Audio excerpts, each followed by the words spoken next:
उबाठाचे पक्षप्रमुख उद्धव ठाकरेंनी जाहीर केल्या 4 उपनेत्यांच्या नियुक्त्या। नाशिकचे माजी जिल्हाप्रमुख दत्ता गायकवाड, जळगावचे सहसंपर्क प्रमुख गुलाबराव वाघ, रत्नागिरीचे माजी आमदार सुरेंद्रनाथ माने आणि जालन्याचे सचिन घायाळ यांना संधी।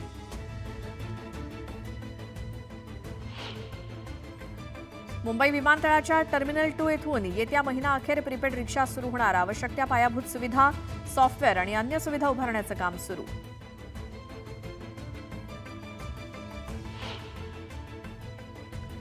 राज्यात कोरोनाच्या 114 नव्या रुग्णांची नोंद। मुंबईतील रुग्णांची संख्या 612 वर, तर कोरोनामुळे एकाचा मृत्यू।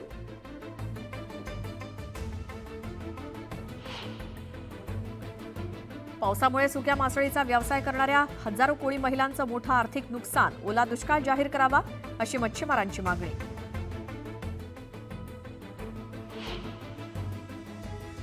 भाडेवाढीनंतर महिनाभरात बेस्टचे 5 लाख प्रवासी घटले। दरवाढीनंतर प्रवाशांनी बेस्टकडे फिरवली पाठ। नीट पीजी 2025 परीक्षा 3 ऑगस्ट रोजी एका सत्रात आयोजित करण्याची सर्वोच्च न्यायालयाची परवानगी। परीक्षा आयोजित करण्यासाठी एनबीईला आणखी वेळ देणार नसल्याचं न्यायालयानं केलं स्पष्ट।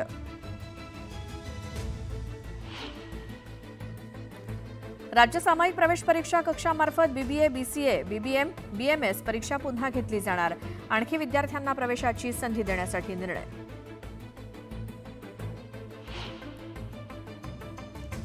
राज्यभरात 15 जून रोजी पार पडणार सेट परीक्षा। राज्यभरातून 1,10,000पेक्षा जास्त उमेदवारांनी केली अर्ज नोंदणी।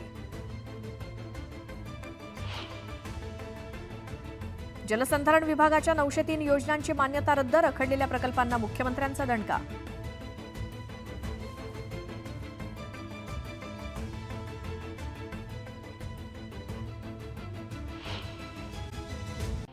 मनसे आणि शिवसेनेच्या युतीबाबत शरद पवारांनी एक मोठं विधान केलं। राज ठाकरेंच्या सभांना गर्दी होते, मात्र मतं त्यांना मिळत नाहीत असं मोठं विधान शरद पवारांनी अनौपचारिक गप्पांमध्ये केलं। मनसे पक्ष म्हणून शिवसेनेकडे कोणताही प्रस्ताव घेऊन जाणार नाही। आमचा पूर्वानुभव पाहता 2 वेळा शिवसेनेकडे आमचे नेते प्रस्ताव घेऊन गेले होते, मात्र त्यांनी कोणताही प्रतिसाद दिला नाही। त्यामुळे यावेळी त्यांनी प्रस्ताव घेऊन चर्चेला यावं असं मोठं विधान मनसेच्या यशवंत किल्लेदार यांनी केलं। उद्धव ठाकरे आणि राज ठाकरेंच्या युतीच्या चर्चांवर सुप्रिया सुळे यांनी प्रतिक्रिया दिली। राज आणि उद्धवजी जर एकत्र येणार असतील तर अतिशय आनंदाची गोष्ट आहे आणि याचं मी स्वागतच करते असं वक्तव्य सुप्रिया सुळेंनी केलं। मनसे अध्यक्ष राज ठाकरेंच्या उपस्थितीत शिवतीर्थावर मनसे उपाध्यक्षांची आज महत्त्वाची बैठक पार पडणार आहे। दोन्ही ठाकरे एकत्र येण्यासंदर्भात बैठकीत चर्चा काय होते याकडे अवघ्या राज्याचं लक्ष लागलंय। सामनाच्या मुखपृष्ठावर अनेक वर्षांनंतर राज आणि उद्धव ठाकरेंचा जुना फोटो झळकलाय। युतीच्या चर्चांना सुरुवात होतानाच सामनात झळकलेल्या या फोटोमुळे राजकीय वर्तुळात जोरदार चर्चांना उधाण आलंय। आम्ही गिरगावकर यांच्या वतीनं राज ठाकरे आणि उद्धव ठाकरे यांनी एकत्रित यावं यासाठी गिरगावात बॅनर्स लावण्यात आलेत। मराठी माणसाला वाचवण्यासाठी एकत्र येण्याचं आवाहन करत बॅनरबाजी करण्यात आली। जातीय दंगली घडवण्यासाठी छगन भुजबळांना मंत्रीपद दिलंय। मराठ्यांमध्ये आणि ओबीसींमध्ये वाद निर्माण करण्यासाठी हे सगळं चाललंय अशी टीका जरांगे पाटलांनी फडणवीसांवर केली। आमदार महेंद्र थोरवे पुन्हा सुनील तटकरेंसह सुधाकर घारेंवरती कडाडलेत। सुनील तटकरे यांनी राजीनामा दिला तर मी सुद्धा राजीनामा देऊन पुन्हा निवडणुकीला सामोरं जाईन असा थेट इशारा महेंद्र थोरवेंनी दिला। म्युनिसिपल कामगार संघटनेवरती बडगुजर यांचा दावा कायम आहे। जनरल बॉडीनं आपली नियुक्ती न केल्यामुळे राजकीय भूमिकेचा आणि या संघटनेचा काहीही संबंध नाही असं वक्तव्य त्यांनी केलं। गडचिरोलीत कोट्यवधींचं बक्षीस असलेल्या 12 माओवाद्यांनी मुख्यमंत्र्यांसमक्ष आत्मसमर्पण केलं, तर आत्मसमर्पण केलेल्या माओवाद्यांच्या लग्न सोहळ्याला मुख्यमंत्र्यांनी हजेरी लावली।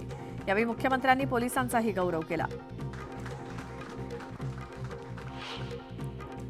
मुख्यमंत्री देवेंद्र फडणवीस यांचा गडचिरोलीमध्ये रात्री मुक्काम होता। गडचिरोलीमध्ये मुक्काम करणारे देवेंद्र फडणवीस राज्याचे पहिले मुख्यमंत्री ठरले। पालकमंत्रीपद स्वीकारल्यानंतर जिल्ह्याच्या विविध कार्यक्रमांना मुख्यमंत्री देवेंद्र फडणवीसांनी उपस्थिती लावली। कल्याणच्या दुर्गाडी किल्ल्यावर हिंदूंना प्रार्थनेची परवानगी नाकारल्याच्या निषेधार्थ शिवसेनेकडून घंटानाद आंदोलन करण्यात आलं। यावेळी शिवसैनिकांची मोठी गर्दी बघायला मिळाली। कल्याणच्या लाल चौकी परिसरात मोठा पोलीस बंदोबस्त होता। श्रीरामपूरचे माजी आमदार भानुदास मुरकुटे आज शिवसेनेत प्रवेश करणार आहेत। उपमुख्यमंत्री एकनाथ शिंदेंच्या उपस्थितीत ठाण्यात पक्षप्रवेश होणार आहे। वाघ्या कुत्र्याचा पुतळा काढण्याची वेळ आली आहे. याला कोणताही ऐतिहासिक पुरावा नाही. ही वास्तू जितक्या लवकर काढली जाईल तितकं योग्य होईल. शिवरायांच्या समाधी शेजारी आपण दुसरी वास्तू कशी खपवून घेऊ शकतो असा सवाल करत संभाजीराजेंनी सरकारला थेट इशारा दिला. सातारा जिल्हा काँग्रेसच्या जिल्हाध्यक्षपदी रणजितसिंह देशमुख यांची नियुक्ती जाहीर करण्यात आली आहे. न्यूज 18 लोकमतच्या बातमीवर शिक्कामोर्तब झालं असून प्रदेशाध्यक्ष हर्षवर्धन सपकाळ यांच्या सूचनेवरनं ही नियुक्ती करण्यात आली. ऑगस्ट क्रांती मैदानावर ईदची नमाज नको या हायकोर्टातील याचिकेला मंगलप्रभात लोढा यांनी विरोध केला. यासाठी पोलिसांनी परवानगी नाकारण्यासाठी लोढांनी पत्रही लिहिलं. अशा प्रकारे याचिका करणं लज्जास्पद आहे असा हल्लाबोल देखील केला. उद्धव सेनेचे पक्षप्रमुख उद्धव ठाकरे यांनी गुरुवारी रात्री 4 उपनेत्यांच्या नियुक्त्या जाहीर केल्या. नाशिकचे माजी जिल्हाप्रमुख दत्ता गायकवाड, जळगावचे सहसंपर्क प्रमुख गुलाबराव वाघ, रत्नागिरीचे माजी आमदार सुरेंद्रनाथ माने आणि जालन्याचे सचिन घायाळ यांचा यात समावेश आहे. छत्तीसगडच्या इंद्रावती नॅशनल पार्कमध्ये झालेल्या चकमकीत 2 माओवादी ठार झालेत. मागील 3 दिवसांपासून हे विशेष अभियान सुरू आहे. या माओवाद्यांवर 50 लाखांचं बक्षीस होतं. पहलगाम हल्ल्याच्या दुसऱ्याच दिवशी ऑपरेशन सिंदूरचा ॲक्शन प्लॅन ठरल्याची माहिती समोर येते. 23 एप्रिल रोजीच बहावलपूर मुरीदके भारताच्या हिट लिस्टवरती होतं अशी माहिती विश्वसनीय सूत्रांनी न्यूज 18 लोकमतला दिली. रवी वर्माच्या घरी इलेक्ट्रिक डिव्हाइस आणि डायरी सापडली. यावेळी पेनड्राईव्हसह डायरीतल्या हस्ताक्षराची पडताळणी पोलीस करणार आहेत. भाजप कामगार आघाडीच्या ओमकार कदमला पालिकेतील महिला अधिकाऱ्यांना धमकावणं चांगलंच महागात पडलंय. ओमकार कदमला आता पुणे पालिकेत प्रवेशबंदी करण्यात आली आहे. देशभरात बकरी ईदचा उत्साह बघायला मिळतोय. दिल्लीसह देशभरात ठिकठिकाणी मुस्लिम बांधवांनी एकत्रित येत नमाज पठण करून ईद साजरी केली.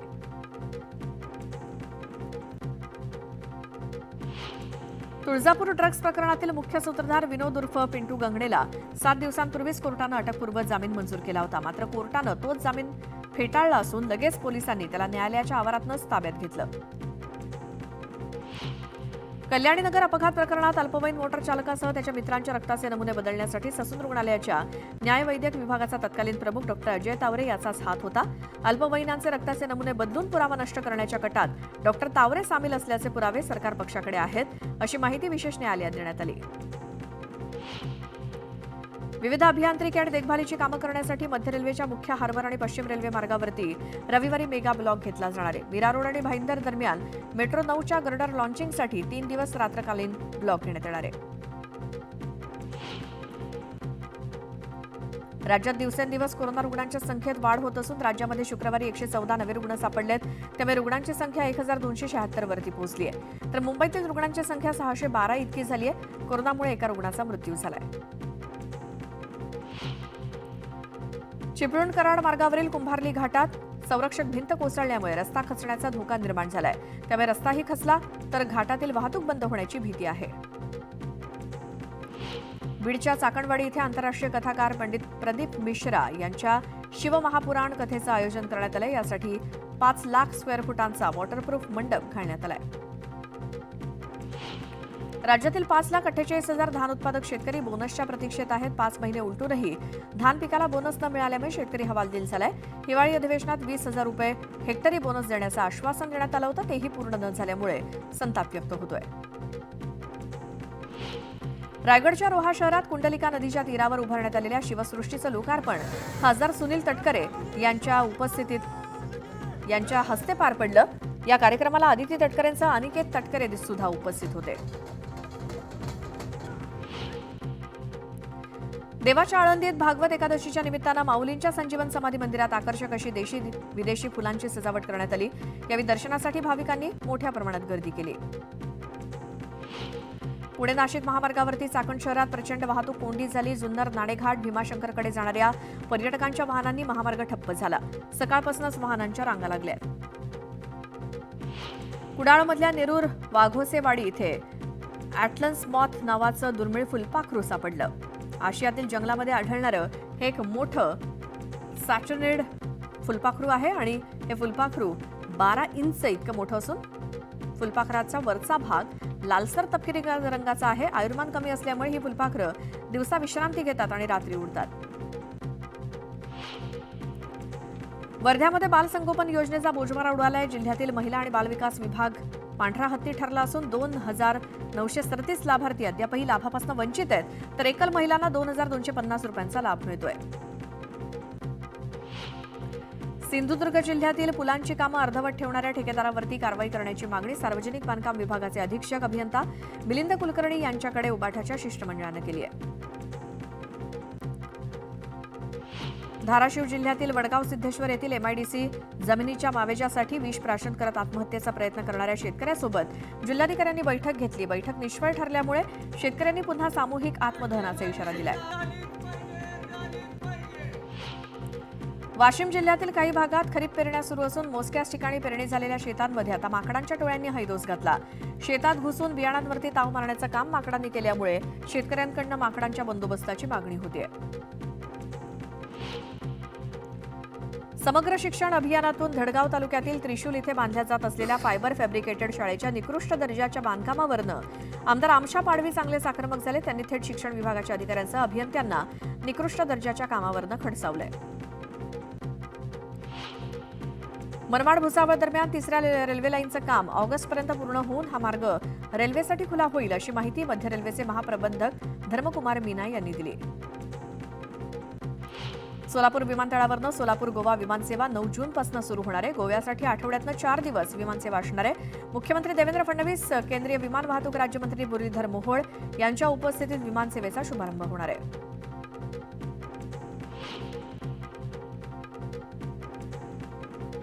अण्णासाहेब पाटील आर्थिक मागास विकास महामंडळाचे अध्यक्ष नरेंद्र पाटील धाराशिव दौऱ्यावरती आहेत. यावेळी त्यांनी तुळजाभवानी मातेचं दर्शन घेतलं.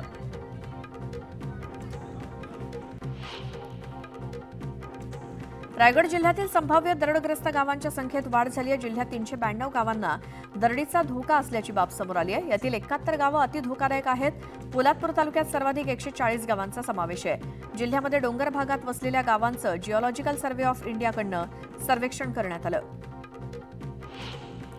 पंढरपूरची वारी सर्व धर्म, जाती आणि वयोगटातील लोकांना एकत्र आणणारी, समाधान आणि शांती देणारी परंपरा आहे. या ऐतिहासिक आणि पवित्र परंपरेत आधुनिक युगातील तरुणांना आणि नव्या पिढीला सहभागी करून घेण्यासाठी AI दिंडी नावाची एक अभिनव संकल्पना साकारण्यात आलेली आहे. त्यामुळे आता या वारीत नवचैतन्याची दिंडी अनुभवता येणार आहे. मनमाड, मालेगावसह नाशिक जिल्ह्यातील ग्रामीण भागात बकरी ईद पारंपरिक पद्धतीने उत्साहात साजरी करण्यात येते.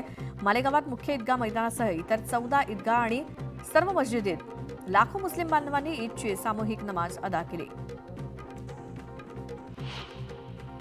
हिंगोली जिल्ह्यात बकरी ईदचा उत्साह बघायला मिळतोय. शहरातील औंढा रोड परिसरातील ईदगाह मैदानावरती मुस्लिम बांधवांनी सामूहिकरित्या नमाज अदा केली. सांगलीत बकरी ईद निमित्तानं मुस्लिम बांधवांनी सामुदायिक नमाज पठण केलं. या निमित्तानं जुना बुदगाव रोडवरील ईदगाह मैदानावरती मुस्लिम बांधवांनी बकरी ईदची नमाज अदा केली. सोलापुरातील मुस्लिम बांधवांनी बकरी ईद निमित्तानं नमाज अदा केली. सर्व मशिदीत ईदची नमाज अदा करत एकमेकांना शुभेच्छा देण्यात आल्या.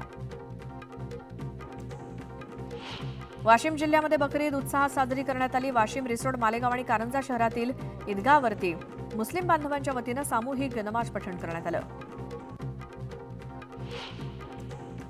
सिल्लोडमध्ये बकरी ईद उत्साहात संपन्न झाली. यावेळी मुस्लिम बांधवांनी एकत्रितपणे नमाज अदा केली. यावेळी अब्दुल सत्तारांनी सर्वांना ईदच्या शुभेच्छा दिल्या. भुसावळमध्ये ईदचा उत्साह बघायला मिळतोय. नमाज अदा करण्यासाठी ईदगाह आणि मस्जिदीमध्ये मोठ्या संख्येनं मुस्लिम बांधव एकत्र आले. जळगाव जिल्ह्यात मे महिन्यात 70 मिलीमीटर पाऊस झाला. या पावसामुळे जिल्ह्यातील 3 मुख्य धरणांसह मध्यम प्रकल्पांमध्ये चांगला जलसाठा आहे. वाघूर धरणात सर्वाधिक 67% जलसाठा शिल्लक आहे. गेल्या काही दिवसांपासून सुट्टीवर असलेला पाऊस पुन्हा सक्रिय होण्याची शक्यता हवामान खात्यानं वर्तवली आहे. त्यामुळे उकाड्यानं हैराण झालेल्या मुंबईकरांना काहीसा दिलासा मिळू शकेल. हवामान खात्याच्या अंदाजानुसार 12 ते 13 जूनपर्यंत महाराष्ट्रासह मध्य भारतातील काही भागात पाऊस पडण्याची शक्यता आहे. येत्या 5 ते 6 दिवसात राज्यात मेघगर्जनेसह पाऊस पडण्याचा अंदाज आहे.